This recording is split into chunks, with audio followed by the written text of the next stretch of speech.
1, 2, 3. Is it okay? Excellent. Right, so I understand it's me who's standing between you and lunch, so I'll try to keep this as short and entertaining as possible.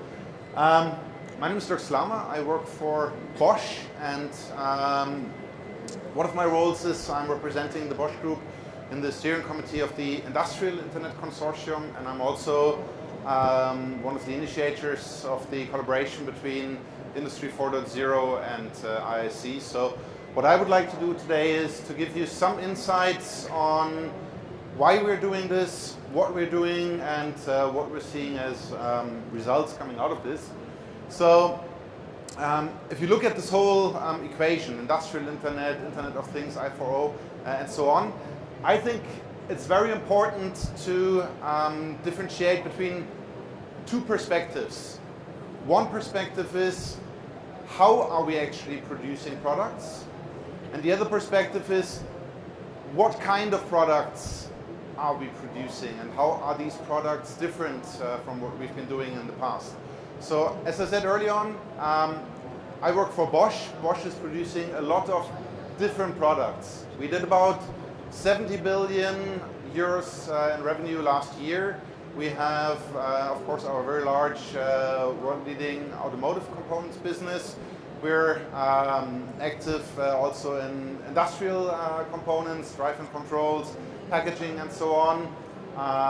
And last but not least, we have many different products in the area of homes, industrial buildings, and so on. Some of you might own a Bosch dishwasher or something like that, right? So that's why, from our point of view, it is really important to understand not only how can we be more efficient in manufacturing these kind of things, but also understanding how will these things themselves change in the future. So what does it actually take, for example, to develop an intelligent dishwasher that's connected to the cloud? What is the production process, the design process, etc., that leads to that, okay? So I'm assuming you're all here because you have some kind of interest in the IoT. So I'm assuming that all of you have seen slides which are a little bit similar to this. I still want to use this slide to motivate the following presentation, because I think it's a very good picture of where this is going. In the past, when we produced a component, or for example, when a car manufacturer produced a car, typically from his perspective, the process ended when the product left the factory. Okay? And what we're seeing with the IoT is this is now where the fun actually begins, because we're now able to stay connected not only to our products, but also to our customers. We see and learn how these customers are using our products. We can provide them with additional digital services, etc. So one really good example I like to talk about is a product we're currently working on that we call Digital Horizon. Okay? The idea of the Digital Horizon is that we can combine cloud-based augmented map data that has detailed information, for example, about the quality of roads, about construction sites, about speed limits, and so on, and combine that with intelligence embedded in the car. Okay? So for example, if we learn in the car that 1 mile ahead we have to reduce speed by 20 miles an hour, we can basically shift the car into sailing mode and basically reach that point at the desired speed and potentially even recuperate some energy. Okay? So I think this is a really good example for the changes in the type of products that we're seeing. And what we're learning is that this is not coming free of cost. Okay? So this whole transformation towards the IoT really is a huge organizational change process that we're observing. Okay? So if you look at the different capabilities that are required to implement this and the different types of people we actually need to bring together, it's something that you should not underestimate. Okay, so for the example, Connected Horizon that I just mentioned, for example, we need to bring together people who are used to think in terms of cloud. Okay, so if we hire somebody who's been working for a cloud-based company before, I mean, take the large companies, even like an eBay or Facebook or Twitter, they're used to think in terms of daily updates to their applications. Okay, you might not know this, but when you're using a product like Twitter, they have up to 100 updates a day. Okay, so they start small, they test one update with maybe a dozen customers. If that goes well, they make this available to a couple of thousand customers. And then eventually at the end of the day, if that really works well, they make that update in the cloud available to potentially billions of customers. Okay, so people who work in this type of environment, they're thinking agile, they're thinking like immediate updates, etc. Now, take on the other hand somebody who's used to work in an environment where he knows that after this infamous SOP button, right, after the start of production, when I hit this button, there's no way back, because once I deploy physical products out there in the field, it's very difficult to actually change anything. I mean, it's nearly impossible to change any of the physical attributes, because in the worst case, it means you have to send a service technician, and we learned earlier on, if you have 15,000 machines in the field, it's rather painful, okay? On the software side, it's maybe a little bit easier, okay, but in the field, typically, software updates are not as easy as in the cloud, okay? So that means it's a challenge for your DevOps organization, it's a challenge for your services organization, it's a challenge for the way how you design these systems, okay? It's a question of, for example, how much data do I want to manage on the asset in the field? How much data do I want to manage in the backend?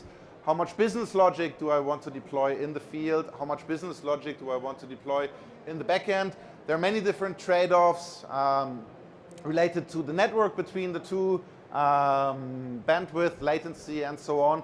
But also, for example, the ability to update, etc. Okay, so this is something that we're seeing at the moment in the transformation that we're going through as Bosch, as a large company that's really looking at this as an opportunity, but also looking at the challenges for transforming the way how we manufacture products, and also what the characteristics of these products are.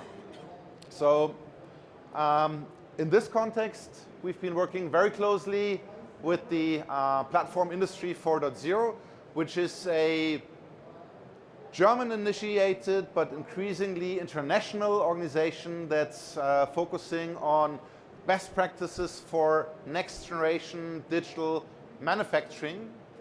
And we've also been involved pretty much from the beginning with the Industrial Internet Consortium, which, for example, is one of the hosts of this event here today.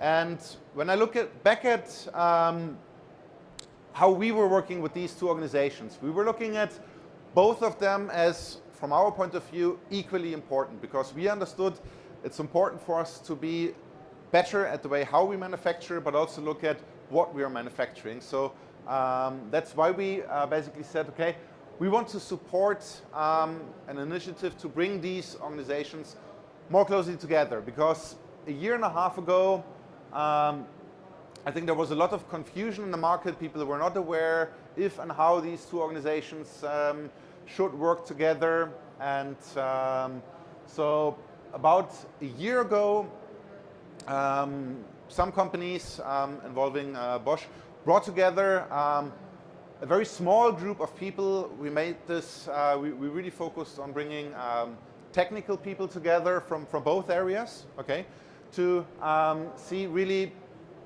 where the discrepancies and where is the potential synergy between these two organizations.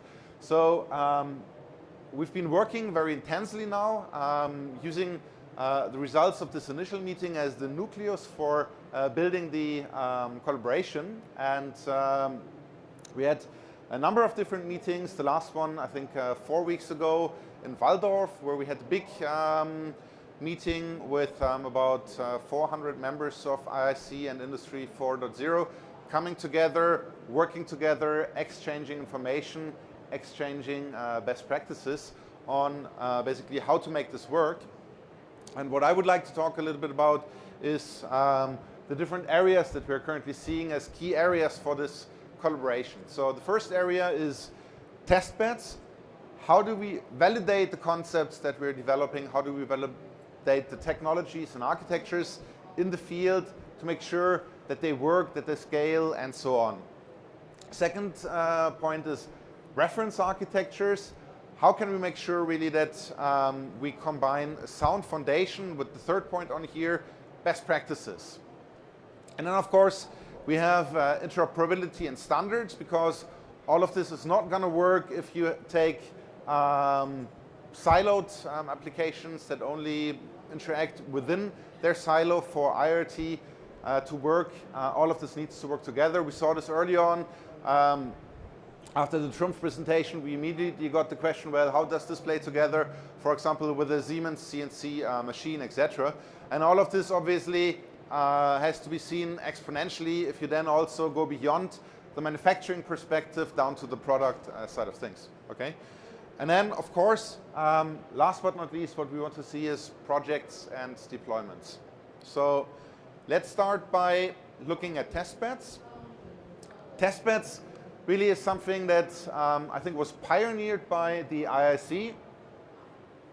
The idea of a test bed is that you bring together a small group of companies that actually want to work together on a particular use case or scenario. And I cannot emphasize this enough. Companies that want to work together, because obviously if you look at, for example, Industrie 4.0 or the IIC, where we have hundreds of companies all working in a large consortium, you do find not only synergetic situations, you also find competitors working in the same organization. And that's why it's so important that in the context of a test bed, we typically reduce this to 2, 3, 4 companies working together, and those companies really have discussed this beforehand and have agreed that the project they want to embark on, from their point of view, really brings together a set of partners that want to work together. Quite naturally, that limits the scope of the outcome, but I think by embedding these test beds in the organization, it's a really good and pragmatic way to kickstart this development. So from our point of view, the value that we found in some of the test beds includes validation of technologies. So for example, the first test bed that we initiated was a track and trace test bed, initially for power tools. So we learned a great deal, for example, about leveraging localization technologies, indoor as well as outdoor, combining this in difficult environments like manufacturing environments, etc. We work together with different partners in this test bed until eventually we, from our point of view, got a set of related technologies that is now working for us. Okay. The next point is blueprints for commercial solutions. The first test bed that we got involved in, it took us about a year to go from the initial idea to the first commercial deployment. Okay, and I think this is actually very fast in terms of really going from idea implementation to deployment with the customer. Last but not least, we're also obviously looking at best practices. So we're a big organization. We have about 375,000 employees worldwide. Not all of them are experts on every aspect of IoT, okay? Because naturally they've been focusing on their specific areas of expertise. So what can we do to leverage the best practices from these test beds to make them available to these people on the IIC side as well as on the Industrie 4.0 side of things? So this is an example for a test bed I mentioned earlier on track and trace. This test bed in its current incarnation now is focusing on the tracking and tracing of forklifts in warehouses. And these can be warehouses in very industrial environments. These can be warehouses, for example, more shipping oriented and so on. And in these warehouse environments, you have very different problem and use cases. You have plant logistics, you have the fleet manager's perspective who worries about making the most optimal or creating the most optimal solution, and last but not least, safety. So the solution template that we've developed for this testbed basically deploys sensors on forklifts to get real-time information about the position of the forklift, okay? And B, also get additional data, for example, from acceleration sensors, etc., that give us information, for example, about critical developments related to forklifts. Funny story, we've been working with one of the larger forklift vendors. He told us, he's been working with one of his customers who told him, well, you see, every 3 months or so, one of your forklifts just breaks down, and I have no idea why, right? So they tried to analyze this problem. They tried to find out what was the story until actually the vendor of the forklift really visited the customer's factory site or the warehouse where he used the forklifts, and he stayed there. They tried to find out what is the problem, and then late at night they actually saw that some of their staff were taking the forklifts to do forklift racing. Okay, so by basically having more transparency about how your forklifts are used in these type of very harsh environments, you really find out what are the problems. I mean, this is an extreme example. Another example, for example, is you have a forklift driver who drives through the warehouse and he accidentally ditches one of the warehouse structures, okay? And he goes like, it's 2 minutes before lunch, let's not report this, right? This is a very dangerous situation because he potentially has damaged a very sensitive structure that has to carry tons of weight, okay? So again, this is a situation that we can detect with this kind of solution, and basically then alert an operations manager. And this is something that, for example, we're currently deploying in our own warehouses. We've deployed this in our BSH warehouse in Traunreuth. Hans Bernhofer, the warehouse manager, is my best friend at the moment. He has a fleet of about 30 forklifts, and we're working on this project together.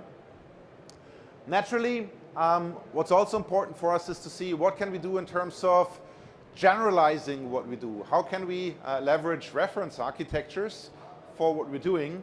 So we've been looking at the so-called reference architecture model Industrie 4.0, which is the reference architecture from I40 on the manufacturing side of things, and the IIRA, the reference architecture from the IIC, to help us basically avoid reinventing the wheel and making sure that the architectures we're developing are future-proof and help us to avoid some of the early mistakes that other people did, okay? So that's one important side of things. Another important side of things is best practices, okay? So best practices means that we have to make sure that we're not only seeing reference architectures as, let's say, static documents, because there's a danger here, okay? These reference architectures, they're quite complex. They're dozens, if not hundreds of pages. And when you start a new project like track and trace for forklifts, maybe reading through hundreds of pages of reference architecture documentation is not your first and foremost concern, okay?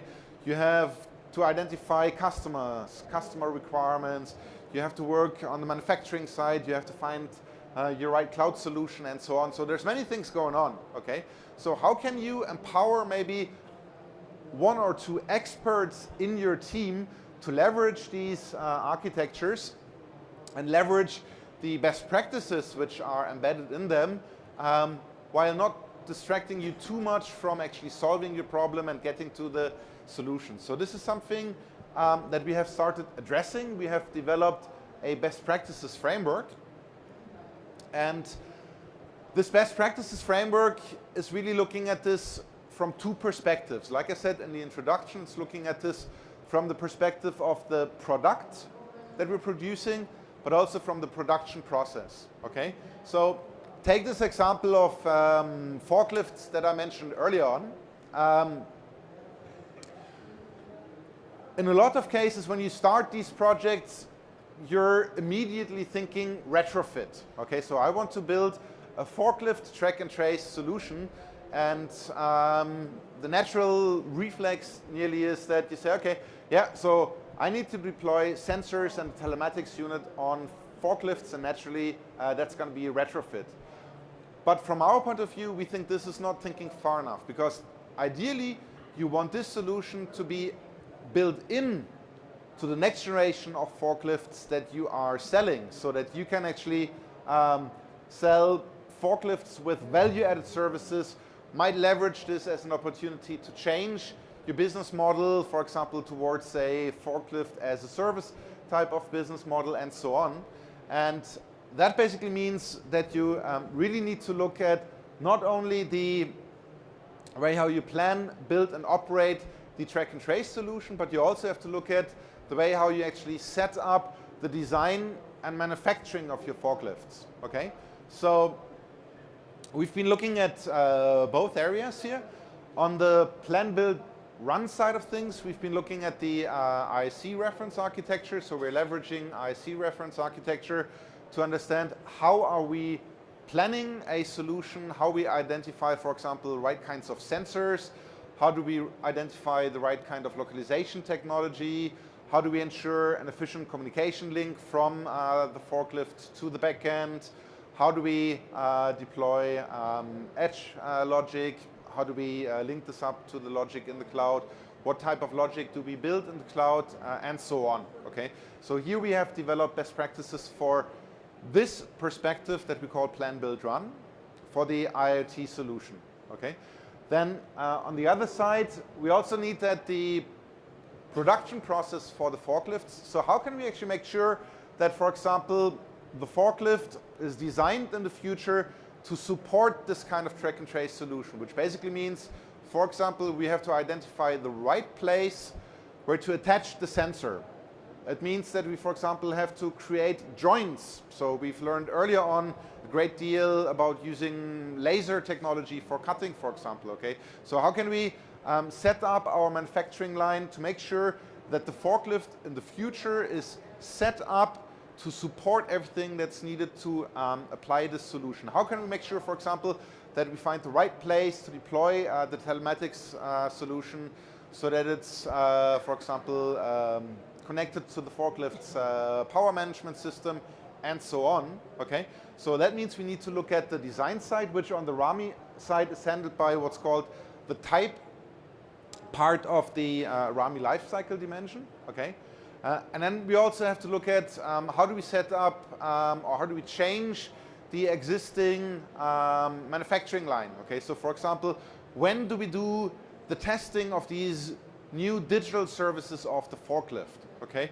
so for example, most likely you'll be using GSM module. Okay, so let's say the forklift is constructed in one country but sold in another country.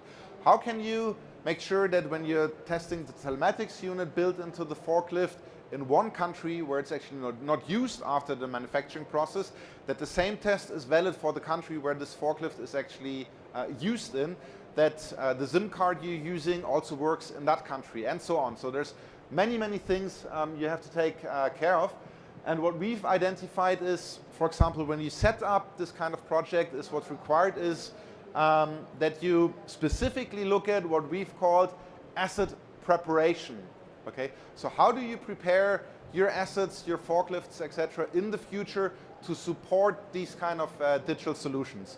And what we've come up with is a toolkit. So it's, if you like, a bag of tools that we're giving to subject matter experts, consultants, etc., who are working in these kind of environments. It's about this big, and it contains a number of tools that can be used in, for example, workshops, or when you're setting up your project organization, when you're designing your project. It contains a pack of cards, 48 cards. Each of these cards actually goes into much detail, okay, and can be used to do an assessment of your IoT solution, set up, for example, your asset preparation properly, etc.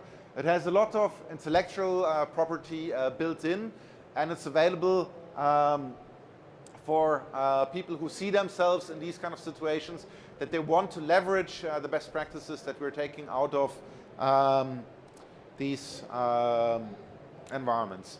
So I think having looked at testbeds, reference architectures, and best practices, the natural next step is to see what does this mean in terms of collaboration from the point of view of interoperability and standards. Okay, so I think this is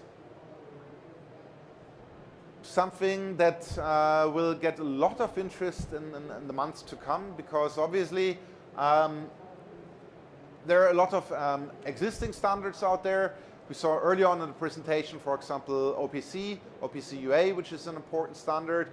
There are many different standards in the area of telecommunication. There are standards now, for example, on the cloud side of things, standards that try to deal with componentization, containerization in the cloud, and so on. And the question is, how do all of these different standards fit together, and what can organizations like I4O and ISC do to help making sure that these standards actually work together, and also identify areas, for example, where we need to create new standards if we identify that there's a lack of standards. So what we've done as Bosch is we have created first, let's call it test balloon, okay, because the governance processes on both sides, both ISC and Industry 4.0, are just emerging, okay. Industry 4.0 now has announced the Interoperability Council. IIC has announced the I3C, the Interoperability Coalition.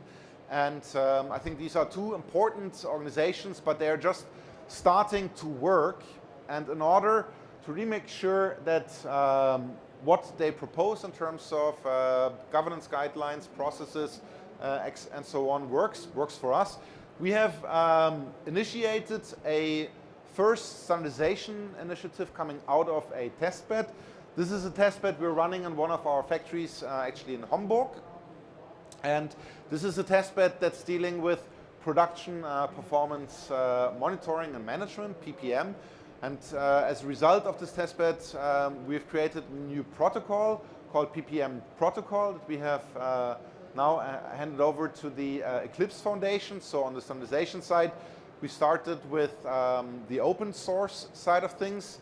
And now basically we're looking at both Industry 4.0 and IIC to help us guide us through the process to make sure that the result of this will be an efficient new standard that supports both the requirements of IC as well as Industry 4.0. And I think what's also really important is that this kind of standard is rooted in a vibrant ecosystem. So we've worked together with a number of different companies to make sure that this standard is creating the right balance between working with standardization organizations on the one side, but also working with real users and customers of this standard to help us, again, provide feedback and see how this standard is performing out there in the field. So with all of this, I hope I managed to give you a broad overview of what we're currently doing to bring these two different perspectives, to these two different worlds together in the arena of testbeds in the arena of reference architectures and best practices, in the arena of interoperability, and naturally taking this now also and going towards commercial deployments. So with this, first of all, I would like to thank you. And we have about 5 minutes for Q&A. I have to say, I'm not a particular expert on CNC machinery, so I hope you're not starting with questions on CNC machines. But I think we have about 5 minutes for Q&A if there's questions. Okay, I think everybody is keen to head over for lunch. Fair enough. So again, thank you very much and see you over at lunch. Thank you.